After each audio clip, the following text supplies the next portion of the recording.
Mini screen പ്രേക്ഷകരുടെ പ്രിയ താരങ്ങളിൽ ഒരാളാണ് ജിഷിൻ മോഹൻ. നടി വരദയുമായുള്ള വിവാഹമോചനം മുതൽ നടി അമേയ നായർ ജീവിതത്തിൽ ചെലുത്തിയ സ്വാധീനം വരെ ജിഷിൻ തുറന്നു പറഞ്ഞിരുന്നു. വിവാഹമോചനത്തിനു ശേഷം താൻ കടുത്ത വിഷാദത്തിലേക്ക് പോയി ലഹരിയുടെ പിടിയിലായി എന്നും സാധാരണ ജീവിതത്തിലേക്ക് തിരിച്ചുവന്നത് അമേയ കാരണമാണ് എന്നും ജിഷിൻ പറഞ്ഞിരുന്നു. തങ്ങൾ എൻഗേജ്ഡ് ആയി എന്ന വിവരവും കഴിഞ്ഞ പ്രണയദിനത്തിൽ ഇരുവരും ഔദ്യോഗികമായി അറിയിക്കുകയും ചെയ്തിരുന്നു. ഇപ്പോഴിതാ ജിഷിനെക്കുറിച്ച് അമേയ പറഞ്ഞ കാര്യങ്ങളും ശ്രദ്ധിക്കപ്പെടുകയാണ്.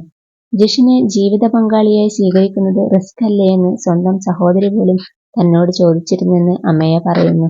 ഞങ്ങൾ റിലേഷൻഷിപ്പിലായ സമയത്ത് പുള്ളിക്ക് ഒരുപാട് മെന്റൽ പ്രശ്നങ്ങളും മെന്റൽ ട്രോമകളും ഉണ്ടായിരുന്നു. സഹതാപത്തിൽ നിന്നാണ് എനിക്ക് സ്നേഹം ഉണ്ടായത്. ഇത് ശരിയാകുമോ, റിസ്ക് അല്ലേ എന്ന് എന്റെ സഹോദരി വരെ ചോദിച്ചിട്ടുണ്ട്. ആളുടെ ക്യാരക്ടറായിരുന്നു പ്രശ്നം. റിസ്ക് എടുക്കാതെ ആരും ഒന്നും നേടിയിട്ടില്ലെന്ന് ഞാൻ പറഞ്ഞു. രണ്ടാമത്തെ കാര്യം, എനിക്ക് സ്നേഹം തോന്നിപ്പോയി. എല്ലാ ദുസ്വഭാവങ്ങളും കണ്ടിട്ട് തന്നെ. അഡ്ജസ്റ്റ് ചെയ്യാൻ പറ്റാത്ത പല കാര്യങ്ങളും ഉണ്ടായിരുന്നു. ആരും പെർഫെക്റ്റ് അല്ല. നമുക്കെല്ലാവർക്കും വ്യക്തിത്വ വൈകല്യങ്ങളുമുണ്ട്. അതും കൂടെ ഉൾക്കൊള്ളണം. ഒരാളിൽ 100-ൽ 40% ഓക്കെയാണെങ്കിൽ 30% ഞാൻ ശരിയാക്കിയെടുക്കേണ്ടിയിരിക്കുന്നു എന്ന് ഞാൻ വിശ്വസിക്കുന്നു. സീരിയൽ ടുഡേക്ക് നൽകിയ അഭിമുഖത്തിൽ അമേയ പറഞ്ഞു. ജിഷിന്റെ ആദ്യ വിവാഹബന്ധം വിവാഹമോചനത്തിന് എത്തിയതിനു കാരണം താനല്ലെന്നും അങ്ങനെയൊരു തെറ്റിദ്ധാരണ ആളുകൾക്കുണ്ടെന്നും താരം കൂട്ടിച്ചേർത്തു.